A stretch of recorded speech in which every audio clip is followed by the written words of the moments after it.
Infinite Green's में आपका स्वागत है। जैसा कि आप वीडियो में देख रहे होंगे कि कितने एकदम लाल लाल एकदम बिग साइज टमाटोज इस प्लांट पर लगे हुए हैं।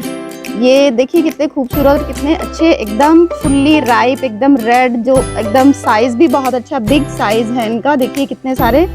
तो ये मेरे टेरेस गार्डन पर हैं ये टमाटोज जो मैंने ग्रो बैग्स में ग्रो कर रखे हैं। तो आप भी अपने टेरेस गार्डन पर या बालकनी पर जहाँ पर भी आप गार्डनिंग करते हैं, जहाँ पर आप फ्लावर्स और ऑर्नामेंटल्स प्लांट उगाते हैं, तो आप ये वेजिटेबल भी वहाँ पर ग्रो कर सकते हैं। और मैं तो ये कहूँगी कि आप अब आज तक अगर आप वेजिटेबल नहीं ग्रो कर रहे थे तो अब ज़रूर ग्रो करना शुरू कर दीजिए, क्योंकि ये देखिए ये हमारे घर के फुल्ली ऑर्गेनिक टमाटोज़ हैं। अब देखिए ये कम से कम 5-6 दिन से ये राइप हो चुके हैं और ये इस प्लांट पर लगे हुए हैं, लेकिन अभी भी कितने फर्म है, ये एकदम टाइट है इनकी जो स्किन है वो। तो ये जो टमाटोज़ हैं ये आप भी अपने टेरेस गार्डन पर बहुत अच्छे से ग्रो कर सकते हैं। आज के वीडियो में मैं आपको इसके कंप्लीट ग्रोइंग एस्पेक्ट जो होते हैं कि इसकी पौध कैसे तैयार करनी है, कैसे ट्रांसप्लांटिंग करनी है, कौन सा सॉइल मिक्स लेना है, कितनी साइज़ का हमें इसके लिए गमला यूज़ करना है, इन सब चीज़ों के बारे में मैं आपको इस वीडियो में आज बताने वाली हूँ। तो चलिए वीडियो स्टार्ट करते हैं।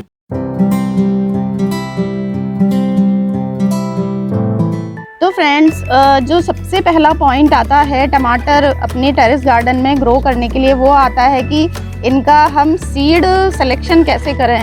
तो सीड आप कई लोग ऐसा करते हैं कि घर में जो टमाटर होता है उसको कट करके ही ग्रो कर लेते हैं, लेकिन इससे अच्छा ये है कि आप किसी नर्सरी से या फिर किसी सीड शॉप से आप सीड के जो पैकेट्स हैं वो लेकर आएँ और फिर उनको आप ग्रो करें। तो क्योंकि आप इतनी मेहनत भी करेंगे तो अगर आपका सीड अच्छा नहीं होगा, सीड का सिलेक्शन अच्छा नहीं होगा, तो आप कितनी भी फर्टाइल सॉइल बना लें, कुछ भी फर्टिलाइज़र उन्हें दे दें, आपकी जो फसल है, जो क्रॉप है, वो अच्छी नहीं होगी। तो सीड सिलेक्शन बहुत इंपॉर्टेंट है। बहुत सारी वेराइटीज़ आती हैं टमाटो की, पूसा रूबी, पूसा रेड, अर्का सौरभ, अर्का विकास, बहुत सारी वेराइटी हैं, हाइब्रिड्स हैं बहुत सारे।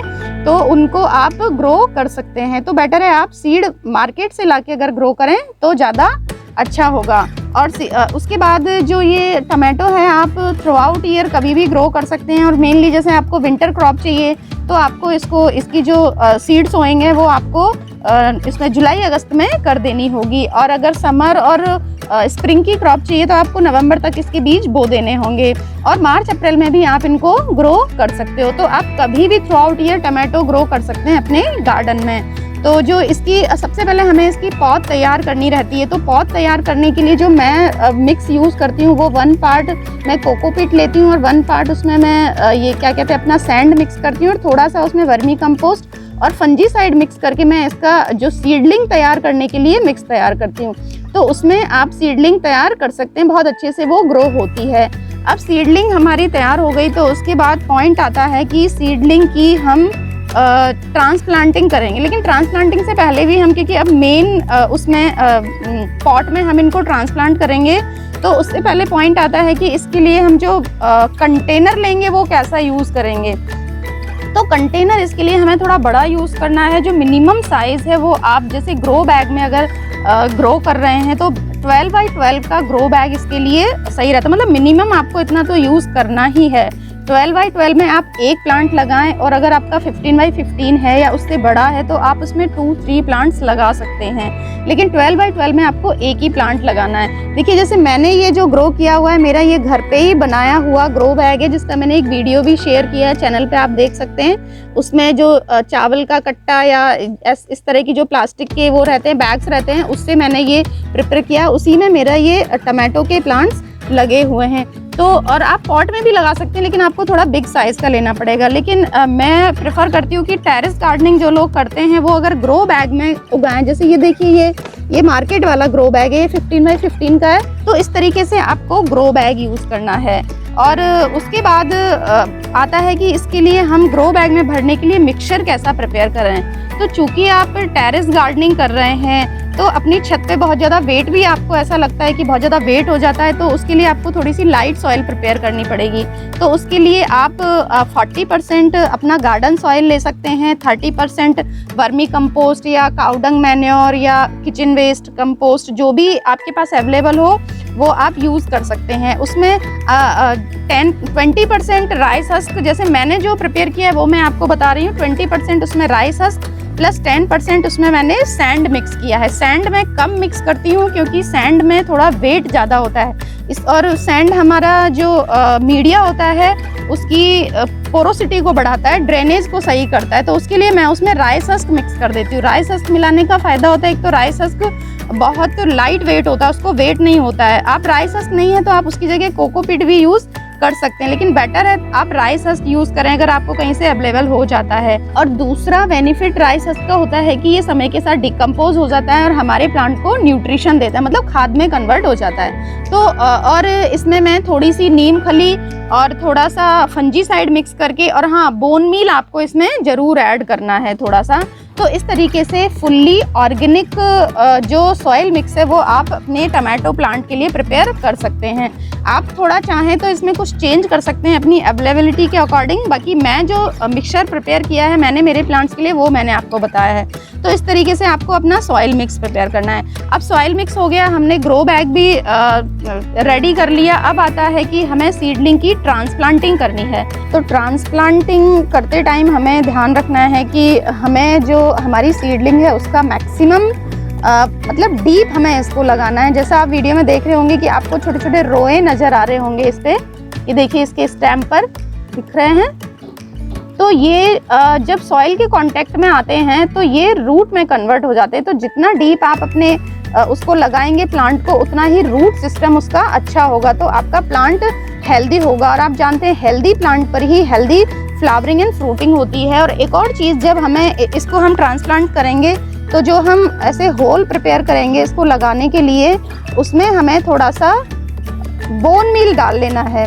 मैं बोन मील डाल लेती हूँ। अगर कोई वीगन है बिल्कुल कि भाई ये वाले प्रोडक्ट यूज़ नहीं करते हैं तो वो उसकी जगह पे रॉक फॉस्फेट डाल सकते हैं। और इनऑर्गेनिक फर्टिलाइज़र तो मैं बिल्कुल भी यूज़ नहीं करती हूँ, तो मैं वो आपको बताना भी पसंद नहीं करूँगी, क्योंकि अगर आप बोन मील नहीं यूज़ करना चाहते हैं तो आप रॉक फॉस्फेट यूज़ कर सकते हैं। तो ये थोड़ा सा हम जहाँ पर इसको ट्रांसप्लांट करने वाले हैं वहाँ पर थोड़ा सा बोन मील डाल देंगे।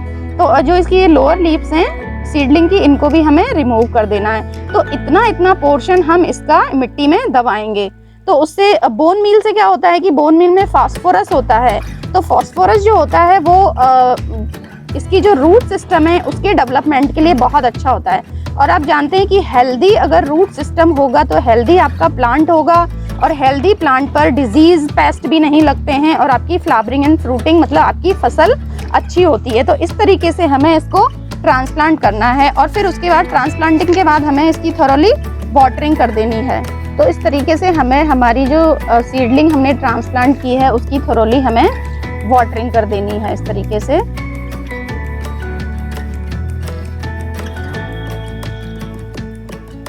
तो हमने हमारी जो सीडलिंग थी उनकी ट्रांसप्लांटिंग भी कर ली। अब ट्रांसप्लांटिंग के बाद जो आपकी टमाटो की जो सीडलिंग है वो बहुत अच्छे से ग्रो करने लगेगी। तो इसके बाद इसमें हमें ध्यान रखना है कि एक स्टेकिंग हमें इसकी करनी है। स्टेकिंग जैसे आप देखिए ऐसे मैंने ये स्टिक्स लगा रखी हैं, उनसे हमारी जो टमाटो के प्लांट है उसको बांध रखा है। क्योंकि जो डिटर्मिनेट वैरायटी होती हैं जिनकी लेंथ थोड़ी कम होती है उनमें फिर भी इतनी ज़रूरत नहीं होती, लेकिन इनडिटर्मिनेट वैरायटी में आपको स्टेकिंग ज़रूर करनी पड़ती है। तो स्टेकिंग करेंगे तो अच्छा रहेगा, आपका प्लांट अच्छे से ग्रो करेगा, सीधा रहेगा, वो हवा से या किसी जर्क से वो टूटेगा नहीं। तो इस तरीके से स्टेकिंग बहुत इंपॉर्टेंट है। आप ऐसे बेम्बू स्टिक से भी कर सकते हैं, आपके पास जो भी घर में अवेलेबल हैं जिस तरह की भी लकड़ियाँ आप उसकी स्टेकिंग कर सकते हैं। उसके बाद होता है कि इसमें नीचे की ब्रांचेस पे सकर्ट्स निकलने लगते हैं। जो सकर्ट्स होते हैं वो लीफ प्लस जो स्टेम होता है उसके जंक्शन से निकलते हैं। जैसे ये देखिए, ये लीफ प्लस जो स्टेम है उसके जंक्शन से जो निकलते हैं उनको हम सकर्ट्स बोलते हैं। तो मेरे प्लांट में क्योंकि मैंने डीसकरिंग कर दी है तो इसमें कोई भी शक्कर आपको नीचे नहीं दिख रहा है, लेकिन आप जब ग्रो करेंगे तो उसमें बहुत सारे नीचे आते हैं, तो उनको आपको हटा देना है। ये शक्कर्स हमारे प्लांट का जो न्यूट्रिशन होता है उसको ले लेते हैं, और जो ऊपर का एरिया होता है प्लांट का जहाँ मेन फ्रूटिंग होती है वहाँ तक न्यूट्रिशन कम पहुँचता है। हालांकि इन शक्कर्स में भी फ्रूटिंग होती है, लेकिन इनमें बहुत स्मॉल साइज के और कम फ्रूट्स आते हैं। तो आपको डीसकरिंग करनी है, मतलब इन शक्कर्स को रिमूव कर देना है। ऊपर की जो ब्रांचेस होंगी उन्हीं को छोड़ना है फ्रूटिंग के लिए, तो उसमें अच्छे बिग साइज के और ज़्यादा फ्रूट्स आपके आएंगे। अब बात करते हैं कि इसकी लोकेशन की, कि हमें इसको प्लेस कहाँ करना है, क्योंकि कई बार गलत जगह पे हमारे प्लांट्स को रखने से भी जो उनकी फ्रूटिंग फ्लावरिंग होती है वो हैम्पर्ड होती है, मतलब अच्छे से नहीं हो पाती है।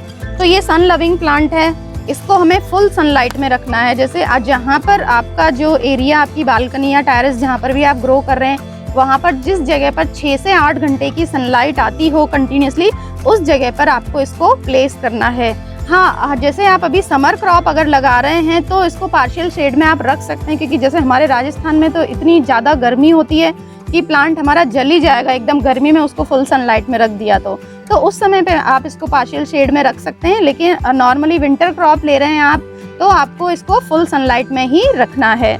अब बात करते हैं इसकी वाटरिंग की। तो वाटरिंग, जो हमारा टमाटो प्लांट है उसको वाटरिंग का हमें ध्यान रखना है काफ़ी, कि वाटरिंग हमें इसकी तभी करनी है जब इसकी ऊपर की मिट्टी सूख जाए, मतलब जो अपर लेयर है वो थोड़ी सी सूख ड्राई साइड पे चली जाए, तब हमें इसकी वाटरिंग करनी है। और ओवर वाटर भी नहीं करना है और अंडर वाटरिंग भी नहीं करनी है, क्योंकि अंडर वाटरिंग होने से भी प्लांट हमारा जल्दी मुरझा जाता है, और ओवर वाटरिंग से प्लांट में जो रूट रॉट हो जाता है, गल जाता है, खराब हो जाता है प्लांट। तो पानी का हमें ध्यान रखना है कि थोड़ी ऊपर की जो मिट्टी है, लेयर है, वो थोड़ी सूखी सी हो जाए, तब हमें इसकी वाटरिंग करनी है। अब आता है जो सबसे इम्पोर्टेंट एस्पेक्ट है टमाटर ग्रोइंग में, टमाटो के उगाने में, वो है इसका फर्टिलाइजर एप्लीकेशन। तो फर्टिलाइजर, क्योंकि टमाटो की हैवी फीडर क्रॉप है, ये देखिए इतने सारे फ्रूट्स लगते हैं और इतनी बिग बिग साइज के, तो ये एक हैवी फीडर क्रॉप है, तो हमें इसके फर्टिलाइजेशन का बहुत ध्यान रखना है। कि जैसे मैंने जो सॉइल मिक्स बताया आपको पहले, उसमें भी हमने सारे फर्टिलाइजर ऐड किए ही थे जो ऑर्गेनिक ही हम यूज़ कर रहे हैं, क्योंकि तो काफ़ी लगभग 1 मंथ तक तो आपका प्लांट उनके थ्रू ग्रो करता रहेगा, लेकिन उसके बाद आपको इसमें फर्टिलाइज़र ऐड करने हैं। तो मैं कौन सा फर्टिलाइज़र ऐड करती हूँ इसमें, ये देखिए, ये वर्मी कंपोस्ट है। आपके पास वर्मी कंपोस्ट नहीं है तो आप कोई दूसरा भी ले सकते हैं, उसकी जगह पर काउडंग मैन्योर भी ले सकते हैं, लेकिन वो एकदम सड़ा हुआ होना चाहिए, ब्लैक, पूरी तरह से सड़ा होना चाहिए, मतलब वेल रोटन होना चाहिए। और दूसरा ये है मेरा बनाना पील फर्टिलाइज़र, क्योंकि हमारा जो प्लांट है वो फ्रूटिंग एंड फ्लावरिंग पर आ जाता है, तब उसको पोटेशियम की भी ज़रूरत होती है। पोटेशियम प्लस फॉस्फोरस इसके लिए बहुत ज़रूरी होता है। और फॉस्फोरस तो खैर इसका स्टार्टिंग में भी हमें डालना है सॉइल मिक्स में, जैसे हमने मिलाया, प्लस हमने ट्रांसप्लांटिंग की तब भी मिलाया, और हर महीने भी हमें वो इनको देना है, क्योंकि फॉस्फोरस की इसको काफ़ी ज़रूरत होती है, क्योंकि वो फ्लावरिंग में, फ्रूटिंग में, प्लांट की डेवलपमेंट में, प्लस रूट डेवलपमेंट में, मतलब हर तरीके से इस प्लांट को हेल्प करता है। और जो पोटेशियम है वो इसकी डिजीज़ पेस्ट रेजिस्टेंस जो होती है, मतलब इम्यूनिटी को बढ़ाता है प्लांट की को, और फ्रूट की क्वालिटी को भी इंक्रीज़ करता है पोटेशियम, तो ये भी हमें यूज़ करना है। तो इसके लिए जो लोग इनऑर्गेनिकली यूज़ करते हैं वो तो म्यूरेट ऑफ पोटाश का यूज़ कर लेते हैं, लेकिन हम लोग, मैं जैसे नहीं यूज़ करती हूँ, तो मैंने ये बनाना पील्स लिए हैं। इनका ये जैसे थोड़े से पीसेज हैं, ड्राई पीसेज, इनका पाउडर भी आप बना सकते हैं। मेरे पास पाउडर था लेकिन वो ख़त्म हो गया, तो मैंने अभी पीसेस का यूज़ किया है, तो ये आपको लेना है थोड़ा सा। फिर मैंने इसमें मिलाया है सीवीड एक्स, ग्रेन्यूल्स हैं ये उसके, ये इसका लिक्विड भी आता है, आप वो भी यूज़ कर सकते हैं, प्लस ग्रेन्यूल्स भी आप यूज़ कर सकते हैं। तो क्योंकि टमाटो को एनपीके की तो ज़रूरत होती है, एनपीके जो होते हैं मैक्रो न्यूट्रिएंट्स जो होते हैं, नाइट्रोजन, फॉस्फोरस एंड पोटेशियम, उसके साथ साथ इसको कुछ माइक्रो न्यूट्रिएंट्स की भी ज़रूरत होती है, जैसे कैल्शियम, मैग्नीशियम, जिंक, बोरोन, इनकी भी इसको ज़रूरत होती है। अगर इनकी कमी हमारे प्लांट में हो जाती है तो इसको बहुत सारी डिजीज़ हो जाएंगी और आपका प्लांट इतनी अच्छी फ्रूटिंग नहीं करेगा। तो जो क्योंकि हम इनऑर्गेनिक कुछ भी यूज़ नहीं कर रहे हैं, तो इसके लिए हमें ऑर्गेनिकली ही माइक्रो न्यूट्रिएंट्स का भी कुछ करना पड़ेगा। तो इसके लिए आप सीवीड ग्रेन्यूल्स यूज़ कर सकते हैं, या फिर इसका लिक्विड भी आता है, उसको आप 2 ml लिक्विड को 1 लीटर पानी में मिला के इस पर फॉलियर स्प्रे भी कर सकते हैं, प्लस आप उसको इसके मीडिया में भी डाल सकते हैं। तो ये इस तरीके से सीवीड लिया है। ये फिर मैंने लिया है थोड़ा सा एप्सम सॉल्ट। तो जो एप्सम सॉल्ट है वो मैग्नीशियम का रिच सोर्स होता है। तो जो मैग्नीशियम होता है वो जो क्लोरोफिल होता है उसका मेन कंस्टिट्यूएंट होता है। तो उससे जो प्लांट होता है उसमें फोटोसिंथेसिस की जो प्रोसेस होती है वो अच्छी होती है, मतलब आपके प्लांट को वो ग्रीन रखता है। प्लस मैग्नीशियम से जो फ्लावरिंग होती है उसको भी बूस्ट करता है, प्लस आपके फ्रूट की क्वालिटी को भी ये इंक्रीज करता है। और फिर मैंने इसमें मिलाया है नीम की खली। जो नीम की खली है वो एक बायोफंजीसाइड है। तो आपके प्लांट में, आपकी मीडिया में अगर कोई फंगस का अटैक हो रहा होगा आपके प्लांट के ऊपर, तो वो इससे बचाता है। मतलब बेनिफिशियल फंगस को तो ये ग्रो करता है और हार्मफुल जो फंगस होती है उनको खत्म कर देता है। तो थोड़ी सी आपको नीम की खली भी मिलानी है। फिर मैंने यूज किया है बोन मील पाउडर। तो जो बोन मील पाउडर है वो कैल्शियम का रिच सोर्स होता है, फास्फोरस भी होता है इसमें। तो कैल्शियम भी हमारे टमाटोज के लिए बहुत इंपॉर्टेंट होता है। अगर कैल्शियम की कमी आपके टमाटर में हो जाएगी तो इसको एक डिजीज हो जाती है जिसको बोलते हैं BER, ब्लॉसम एंड रॉट। जो टमाटर की जो ऐसे ये नीचे वाला हिस्सा होता है ये पूरा ब्लैक हो जाता है और आपका जो टमाटर होता है वो ऐसे इतने एरिया से सड़ जाता है और उसमें रॉटिंग हो जाती है। तो ये मेनली कैल्शियम की कमी से होता है। तो कैल्शियम की कमी आपको अपने जो मीडिया है उसमें नहीं होने देनी है। तो इसके लिए आपको बोन मील यूज़ करना है। प्लस एक और चीज़ होती है कि जो फ्रूट्स होते हैं उनकी क्रैकिंग हो जाती है, स्प्लिटिंग हो जाती है। तो इसके लिए भी कैल्शियम डालना ज़रूरी होता है। तो जो कैल्शियम है वो इसकी जो सेल वॉल रहती है उसको, जो स्किन रहती है उसको फर्म रखता है, टाइट रखता है। जैसे देखिए ये राइप होने के बाद भी बिल्कुल भी पिलपिला नहीं है टमाटर, मतलब एकदम टाइट है। तो इसके लिए कैल्शियम की कमी हमें नहीं होने देनी है। तो हम इन सब को मिक्स करके हमारे जो टमाटो का प्लांट है उसको मंथली आपको देना है। और मैं एक चीज़ और बताऊंगी आपको कि अगर आपके पास इतनी सारी चीज़ें नहीं हैं अपने प्लांट को देने के लिए, तो भी आप सिर्फ कंपोस्ट और मिट्टी मिक्स करके 50-50% पार्ट, जैसे आप मिट्टी मिला लीजिए आधी और आधी कंपोस्ट, उसमें भी आप ग्रो कीजिए। बट आप अपने घर में वेजिटेबल ज़रूर ग्रो कीजिए। तो फर्टिलाइज़र मिलाने से पहले थोड़ा सा जो सॉइल है उसकी थोड़ी सी टर्निंग हमें कर लेनी है इस तरीके से। और ये फर्टिलाइज़र सारे जो प्लांट्स हैं उनके चारों तरफ हमें ऐसे डाल देना है मिट्टी में, मतलब मिक्स कर देना है इस तरीके से। और ये आपको हर महीने इसमें डालने हैं क्योंकि ये स्लो रिलीज फर्टिलाइज़र हैं, एकदम से इनका इफेक्ट नहीं आता है। इनका इफेक्ट आने में थोड़ा सा टाइम लगता है। तो इस तरीके से हमको अच्छे से अपने टमाटो के प्लांट को फर्टिलाइज कर देना है। फर्टिलाइज़र अप्लाई करने के बाद हमें वाटरिंग करनी है इसकी। आप इसमें जो मस्टर्ड केक का लिक्विड फर्टिलाइज़र होता है वो भी आप दे सकते हैं, वो भी इन सब के लिए बहुत अच्छा होता है। उसका चैनल पर मेरा वीडियो है, आप वहाँ से उसको देख सकते हैं कि किस प्रकार हमें उसको प्रिपेयर करना है और किस तरीके से अपने पौधों में इस्तेमाल करना है। तो इस तरीके से जो टमाटो है उसको आपको फर्टिलाइज करना है। तो अब बात करते हैं इसके डिजीज़ पेस्ट अटैक जो इस पे होता है। तो कई सारे होते हैं, जैसे एफिड्स लग जाते हैं, वाइट फ्लाइज लग जाती हैं, कैटरपिलर्स, और एक इसमें येलो लीफ कर्ल वायरस भी इसका होता है। तो अगर आप अपने पौधे को इन सब चीज़ों से बचाना चाहते हैं तो सबसे अच्छा है, अगर हम ऑर्गेनिकली क्योंकि यूज़ कर रहे हैं, हमें तो इंसेक्टिसाइड और पेस्टिसाइड का भी यूज़ नहीं करना है अपने प्लांट पे। तो स्टार्टिंग से ही हम अपने प्लांट को हेल्दी तरीके से ग्रो करें, क्योंकि जितना हेल्दी अगर आपका प्लांट होगा तो उस पर इनका अटैक नहीं होगा। और जो वायरस है उसका अटैक हो जाने के बाद तो आप कुछ नहीं कर सकते, क्योंकि किसी भी वायरस का कोई भी ट्रीटमेंट नहीं होता है, तो आपको अपने प्लांट को हटाना ही पड़ेगा। तो बेटर है कि आप पहले ही अपने प्लांट्स को हेल्दी ग्रो करें, जिससे वो इन डिजीज पेस्ट से दूर रहे। और एक और चीज़ आप इसके लिए कर सकते हैं कि नीम ऑयल का स्प्रे आप कर सकते हैं कि 1 लीटर पानी में 5 ml आप मिला के और इनके ऊपर स्प्रे कर दें, तो ये पेस्ट एंड डिजीज अटैक से आपके प्लांट्स बचे रहेंगे। अब मैं अपने जो टमाटोज लगे हुए हैं उनकी हार्वेस्टिंग करूंगी। तो ये देखिए, हार्वेस्टिंग जब आप इसकी करेंगे तो आप घर में जब ग्रो कर रहे हैं टमाटो, तो आपको उसकी हर स्टेज देखने को मिलेगी। जैसे ये देखिए, ये एकदम टोटली ग्रीन स्टेज है टमाटो की, मैच्योर एंड ग्रीन। ये देखिए, ये थोड़ा सा टर्निंग स्टेज पे आ गया है। ये देखिए, ये थोड़ा सा ऑरेंजिश येलोइश ऑरेंज होने लगा है। ये फिर उससे भी ज़्यादा पिंक स्टेज पे हो चुका है अपना ये टमाटो। और ये देखिए, ये बिल्कुल एकदम फुल्ली राइप स्टेज है इसकी टमाटो की। कि पूरी तरह से राइप हो चुके हैं टमाटो ये हमारे। तो मैं इनकी हार्वेस्टिंग करूंगी। तो देखिए, देखते हैं कितने टमाटर निकलते हैं हमारे इसमें। जो टमाटो होता है वो rich source of vitamin C and vitamin A होता है, और अगर आप इनको अपने घर में ग्रो करेंगे तो ये और भी न्यूट्रिशियस होंगे। देखिए कितने बिग साइज के, कितने अच्छे टमाटोज हैं। तो आप ज़रूर ग्रो करें। ऑर्गेनिकली ग्रो करने पे होता है कि थोड़ी हमें कम फसल मिलती है जो केमिकल फर्टिलाइज़र होते हैं उनके कंपैरिजन में, लेकिन अगर जितने टमाटो आप मेरे इस पे प्लांट पे देख रहे हैं उतने टमाटो अगर हमें मिलते हैं तो ये कोई कम नहीं है। अगर हमें ऑर्गेनिकली इतने टमाटो मिलते हैं तो हमारे लिए ये काफ़ी है। हम जो इनऑर्गेनिक फर्टिलाइज़र हैं उसको यूज़ नहीं करेंगे, हम ऑर्गेनिकली ही इनको ग्रो कर सकते हैं। ये देखिए इतने बिग बिग साइज टमाटोज़ हैं। ये देखिए फ्रेंड्स, इतने टमाटोज़ मेरे अभी मैंने, और सिर्फ मेरे ये 3 ग्रो बैग में लगे हुए हैं प्लांट्स जो हैं वो।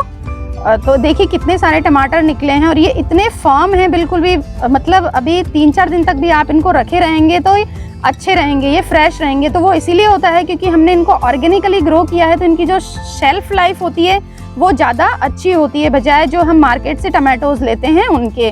और तो फ्रेंड्स, मैं ये चाहूँगी कि मेरे व्यूअर्स जो हैं वो ज़रूर अपने गार्डन, मेरा ये वीडियो देखने के बाद एटलीस्ट एक बार ट्राई करें ग्रो करने का टमाटोज़, उनको ज़रूर सफलता मिलेगी और वो इसी तरह के एकदम अच्छे जो ऑर्गेनिक टमाटर हैं उनका आनंद ले पाएंगे।